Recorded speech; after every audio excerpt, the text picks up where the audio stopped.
Il y a bien, bien longtemps, vivait dans une ville très, très lointaine un riche marchand. Il n'avait qu'un fils unique, mais ce garçon lui donnait tant de joie et de satisfaction qu'il eût fallu chercher à des milles et à des milles à la ronde un adolescent qui pût lui être comparé. Lorsqu'au petit matin il s'en allait à la chasse, sa flèche atteignait le faisan dans son vol le plus rapide. Lorsqu'il revenait de chasse par la steppe immense, galopant sur son cheval, personne n'aurait pu le dépasser, pas même le courrier le plus rapide du chat en personne.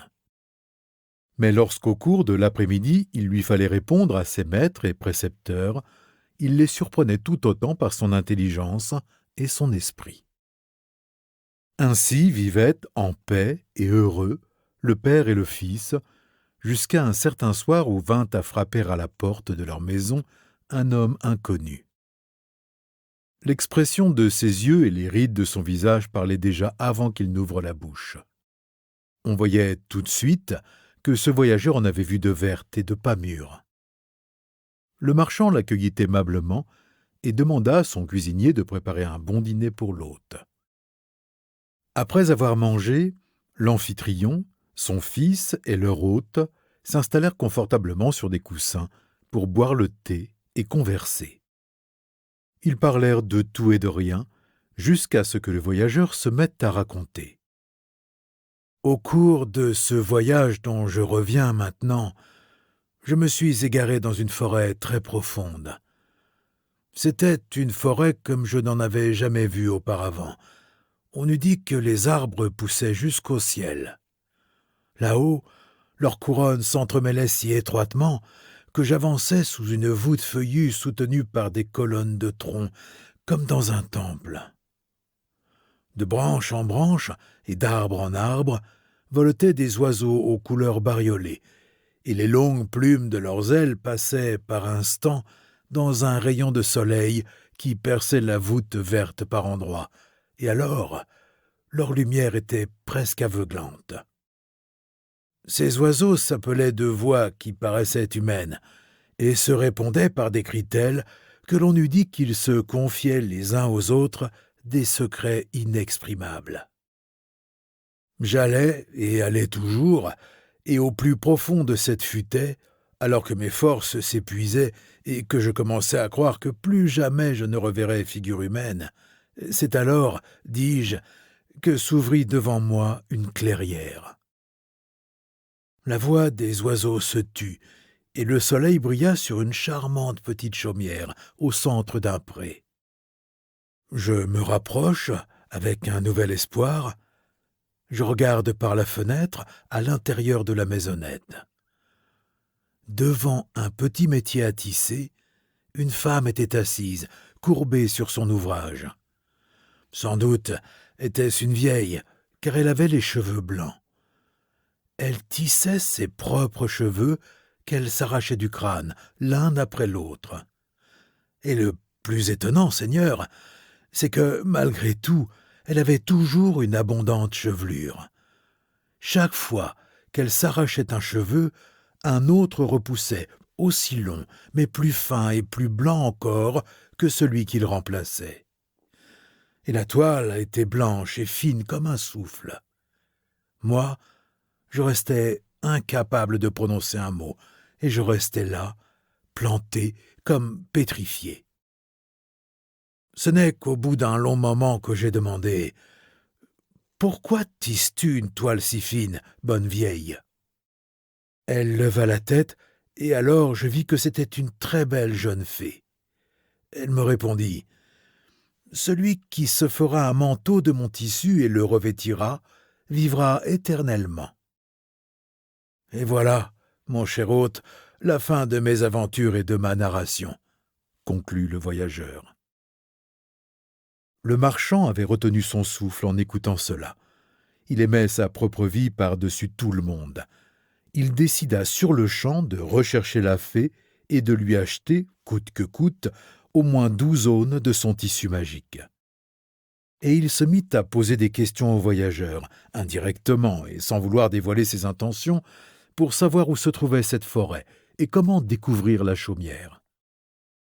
Mais le voyageur lui répondit directement, comme s'il avait lu dans ses pensées. « Il te faudra abattre 20 journées de marche avant d'atteindre l'orée de la forêt. Quand tu verras l'arbre sur lequel niche l'oiseau de feu, tu descendras de cheval et suivras l'oiseau dans le cœur de la forêt.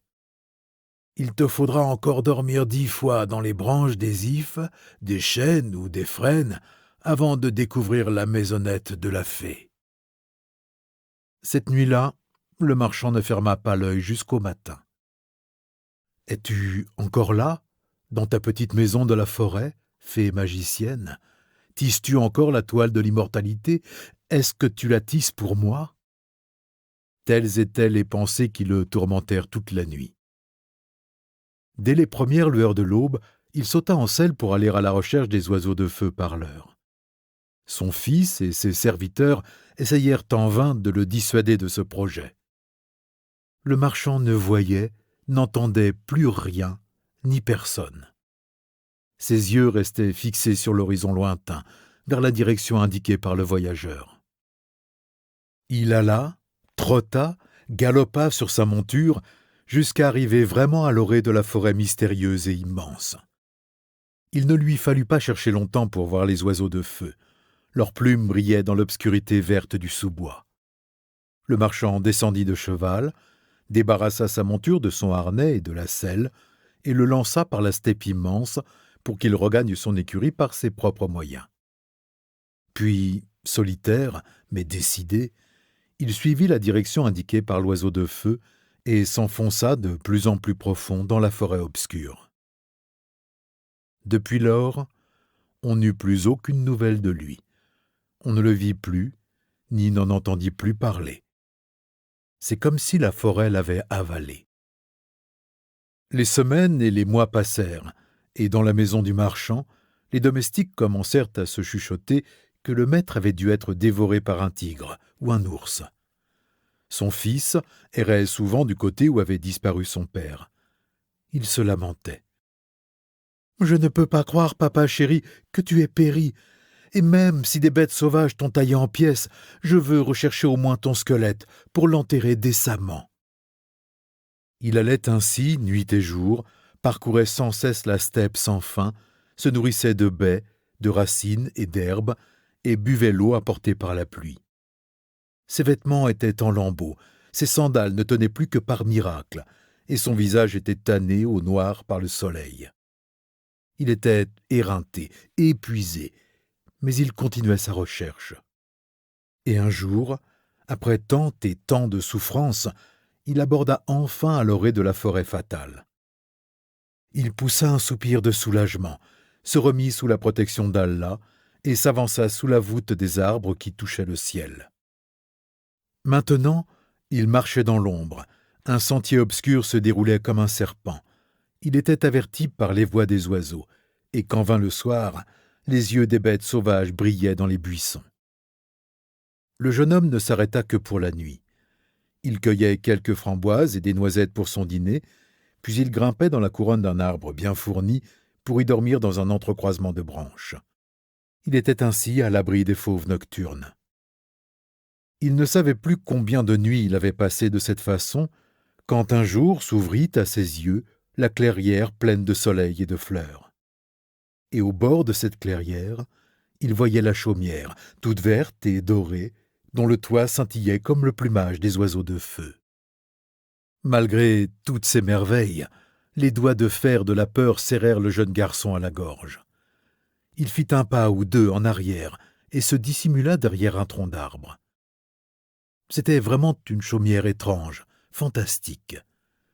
Quel être humain normal aurait le courage d'habiter au cœur d'une futaie aussi énorme et touffue, loin de tout et de tous? C'est alors qu'apparut à l'autre bout de la clairière une belle jeune femme aux cheveux blancs et en robe blanche. Elle se dirigeait vers la chaumière et on voyait tout de suite qu'elle y était chez elle. Toute l'angoisse du jeune homme s'envola du coup et il s'élança au-devant d'elle, puis la salua en s'inclinant profondément. « Qui es-tu et comment as-tu trouvé le chemin ?» demanda la femme en blanc. Alors, le fils du marchand lui raconta tout sur lui-même et sur son malheur. Il dit tout, ne cacha rien, n'ajouta rien. Il voyait que la jeune femme l'écoutait avec une bienveillante attention. Il prit donc courage pour lui demander de pouvoir rester chez elle. La dame en blanc le prit alors par la main et l'introduisit dans sa maisonnette vert et or en lui disant « Sais-tu, mon fils, que j'habite ici depuis 100 ans ? Les bêtes de la forêt me procurent tout ce dont j'ai besoin et me servent. Le lynx me moule la farine, l'ours pétrit le pain et la loutre lave mon linge dans l'eau du lac. Ainsi, je ne sais pas ce que c'est que le manque ou la peine. Ce tissu blanc de ma robe est un tissu magique. Je l'ai tissé de mes propres cheveux, et tant que je porte cette robe, je ne vieillis pas.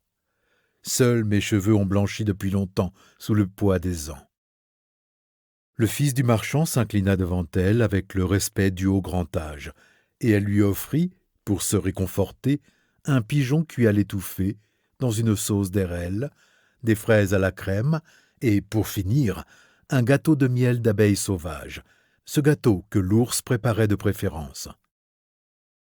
Le jeune garçon mangea tellement de toutes ces bonnes choses qu'après son repas, il ne tenait pour ainsi dire plus debout. Les fatigues de la route l'avaient affaibli comme une mouche, si bien qu'il se traîna, avec difficulté, dans le coin de la chambre où la fée lui avait fait un lit de douce fourrure. Il tomba sur cette couche improvisée et s'endormit tout aussitôt. Mais son premier sommeil ne dura pas longtemps. Il se réveilla brusquement vers minuit. La porte s'était ouverte tout doucement, et un petit bonhomme était entré dans la chambre. Pas plus haut qu'un avant-bras, il portait un bonnet de feuilles de platane, des chaussures de coquilles de grandes noix, et il était vêtu d'un costume de feuilles argentées de jeunes chênes. Il s'inclina dès le seuil, jusqu'à la ceinture, et la dame en blanc lui demanda « Quoi de neuf dans la forêt ? Quelle nouvelle ?»« Rien, maîtresse, » répondit le lutin, d'une voix qui rappelait le bêlement d'un chevreau. Bientôt, la porte s'ouvrait encore. Un lièvre sauta par le seuil. Il portait un bâton et un panier d'herbes. Il s'inclina au point que ses oreilles balayèrent le sol. « Qu'apportes-tu de neuf ?» demanda la fée. « Oh, rien qui vaille la peine d'en parler, très honorée maîtresse, » discerna le garçon dans la réponse. Il ne fallut pas longtemps pour qu'auprès des deux compères vienne s'installer une énorme grenouille. Et la femme en blanc l'interrogea à nouveau. « Raconte ce que tu as vu aujourd'hui dans la forêt. »« Oh, rien de nouveau, maîtresse, » coassa Mère Grenouille. Le jeune garçon n'avait même pas remarqué que la porte s'était ouverte une 4e fois. Sans bruit, un renard pénétra dans la pièce. « D'où viens-tu » lui demanda la fée, après que Maître Renard l'eut salué d'un balancement de queue. « De la jungle des éléphants, ma maîtresse. Ces géants à trompe se sont encore une fois battus, et la bataille était si violente que j'ai bien cru qu'ils allaient tous se piétiner à mort. » Mais la fée ne fit qu'en rire. « Il ne faut pas s'en faire pour eux, les éléphants ne sont pas si fragiles. » Elle avait à peine fini de dire cela qu'un oiseau vint se poser sur le dossier de son fauteuil. Ses ailes étaient tellement brillantes qu'il fit bientôt clair dans la chambre comme en plein midi. La petite couronne de plumes dorées qu'il avait au sommet du crâne tressaillait, tandis qu'il pépiait d'un bec de pur argent. « J'ai volé dans tous les sens par la forêt entière, et j'ai entendu le geai dire que les esprits de la forêt ont pris un marchand qui te cherchait et qu'ils l'ont enchanté. »« Par quel charme ?» demanda la femme en blanc. « Ils ont poussé un cri derrière lui, et quand il s'est retourné, ils lui ont lancé au visage un bol d'eau sur lequel ils avaient prononcé leurs incantations. Du coup, le marchand a perdu la mémoire. Il a oublié sa maison, toute sa vie, sa profession et son propre fils. Il ne pense plus à rien, et nuit et jour, il serre les esprits de la forêt. Il coupe des arbres, défriche, laboure et sème. Crois-tu qu'il sera possible de rompre cet enchantement et de le sauver ?» À cette question, l'oiseau répondit. « Si, au moment du coucher du soleil, quelqu'un s'approchait de ce marchand et le frappait 3 fois d'une branche du chêne qui protège le toit de ta chaumière et l'arrosait d'eau de ta fontaine, le charme serait rompu et il serait libéré. En entendant cela, le fils du marchand se réjouit fort. L'oiseau ne pouvait parler que de son père. « Je vais me mettre sous la protection de la fée et je délivrerai mon père de cet enchantement », décida-t-il fermement. Puis il reposa sa tête sur le coussin et s'endormit profondément. À l'aube, il tomba à genoux devant la femme en blanc. « Lève-toi, aimable et gentil garçon, et dis-moi ce que tu veux me demander. Je te donnerai tout ce que tu voudras, » lui dit affablement la fée. « Pendant la nuit, j'ai entendu les paroles de l'oiseau. L'homme enchanté dont il parlait, c'est mon père. Permets-moi de le rechercher et de le libérer du charme des mauvais esprits. Nous t'en resterons tous les deux reconnaissants jusqu'à la fin de nos jours. Mets-toi en route, tu as ma permission. » La femme en blanc sortit de sa demeure, prit une branche au chêne qui la surplombait, remplit un flacon de l'eau de sa fontaine, mit les 2 choses précieuses dans les mains du garçon et siffla doucement. D'où venait-il ? On ne sait. Toujours est-il que soudain, un grand renard se trouvait près du garçon et de la fée. C'était le renard que le jeune homme avait vu dans la nuit. « Prends ce cavalier en croupe et conduis-le au pays des esprits de la forêt », commanda la fée à l'animal. Le renard agita une queue hérissée comme un plumeau, et le jeune homme prit place sur son échine. Compère Renard fila comme une flèche. À midi, ils étaient au royaume des djinns. Devant un champ de froment où ne restait que le chaume après la moisson, le jeune homme sauta à bas de sa monture et entra dans les terres. Il allait, jusqu'à ce qu'enfin il vit, se dessinant sur l'horizon, un laboureur poussant une charrue traînée par 2 cerfs. Le jeune homme se hâta vers lui. « Ah, c'est toi, oui, c'est bien toi, papa chéri. » Il courut vers son père et le salua, l'embrassa avec un large sourire heureux sur tout son visage. Mais le laboureur le regarda, étonné, sans même s'arrêter de pousser sa charrue. Le jeune homme, tout en le suivant dans le sillon fraîchement creusé, lui raconta tout ce qui s'était passé depuis qu'il avait quitté la maison. Mais le père ne fit que hausser les épaules, sans prononcer un seul mot. Alors, le garçon saisit le laboureur par le pan de sa jaquette pour le faire s'arrêter et lui cria. « Partons d'ici. Pourquoi as-tu l'air fâché contre moi ? Qu'est-ce que j'ai fait de mal ? Je t'ai toujours obéi et j'ai toujours fait ce que tu voulais. » Mais le marchand répondit. « Retourne d'où tu viens. Je ne te connais pas et ne comprends rien à ce que tu me dis. De quelle maison parles-tu ? De quel domestique ? Et qui es-tu toi-même ? Passe ton chemin et laisse-moi tranquille. » Ce n'est qu'alors que le jeune garçon se rappela tout ce que la joie des retrouvailles lui avait fait oublier. Les paroles de l'oiseau de feu à la couronne d'or lui tintèrent de nouveau à l'oreille. C'est vrai, son père était sous le coup d'un enchantement maléfique qui lui avait fait perdre la mémoire, et ce n'était pas de sa faute s'il parlait de la sorte. Dès lors, le fils du marchand se mit à attendre avec impatience la tombée du soir.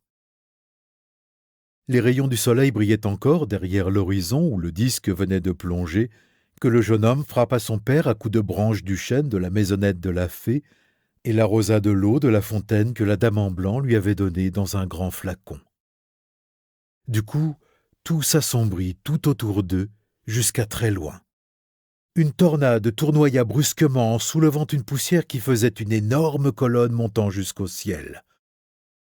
Mais bientôt, l'obscurité et la tempête s'effacèrent aussi vite qu'elles étaient survenues, et sur le champ régna un calme crépuscule du soir. Le laboureur regarda tout autour de lui, comme s'il voyait pour la première fois cette terre et ce ciel. Le charme de l'enchantement était brisé. Alors ses yeux tombèrent sur son fils. Il se jeta sur lui, l'entoura de ses bras, l'embrassa, puis l'écarta pour mieux le regarder, le serra à nouveau sur son cœur. « Mon fils chéri, mon enfant adoré, comment es-tu ici, et comment as-tu passé tout ce temps depuis notre séparation ?» Et le fils dut raconter à son père tout ce qu'il avait enduré depuis son départ et sa disparition, et par quelle chance il avait découvert la cabane de la bonne fée en blanc. Le père lui caressa les cheveux en silence, tout rêveur, puis il demanda. Dis-moi comment nous pourrons nous rendre maintenant à la chaumière de la fée. » Il avait à peine dit cela que le renard apparut entre deux, comme s'il était sorti du sol. Ils prirent place sur son échine, et compère Renard trottait déjà avec ses deux cavaliers, allant plus vite que le vent, comme s'ils ne sentaient même pas leur poids. Et comme ils connaissaient tous les raccourcis entre les arbres, ils étaient arrivés à la demeure de la dame en blanc avant que minuit sonne. Ils poussèrent la porte tout joyeux et entrèrent. Mais hélas, quelle triste surprise les attendait. Autour de la couche vide étaient réunis en une triste veillée le lynx, l'ours, la loutre, le cerf, le castor et le sanglier hirsute, qui avaient les yeux tant remplis de larmes qu'ils ne virent même pas les nouveaux arrivants. Le renard, qui connaissait le langage des bêtes aussi bien que celui des hommes, s'entretint un moment avec ceux qui entouraient la couche. Puis il revint dire au marchand et à son fils. « Écoutez la nouvelle que je dois vous traduire en langage humain. Le grand chef des esprits de la forêt est descendu dans la clairière au soleil couchant, dans son manteau vert et noir. Il arracha le chêne magique qui surplombait la maisonnette avec ses racines et emporta pour toujours la fée avec toute sa toile blanche dans son royaume. Il ne voulait pas que le voile de l'immortalité tombe dans les mains du marchand. C'est ainsi qu'a parlé un djinn puissant. L'homme ne peut pas vivre éternellement. S'il restait de trop longues années sur la terre, celle-ci serait trop encombrée. Il n'y aurait plus assez de place pour tout le monde. La vie serait trop difficile. Les gens doivent venir passer un certain temps sur terre, puis ils doivent s'en aller pour faire place à d'autres. » Le marchand et son fils écoutèrent en silence le petit discours du renard. Puis ils poussèrent un profond soupir et reprirent la route de leur ville natale, à travers bois. Et ils furent, au bout du compte, bien contents de retrouver leur maison déserte qui semblait les attendre.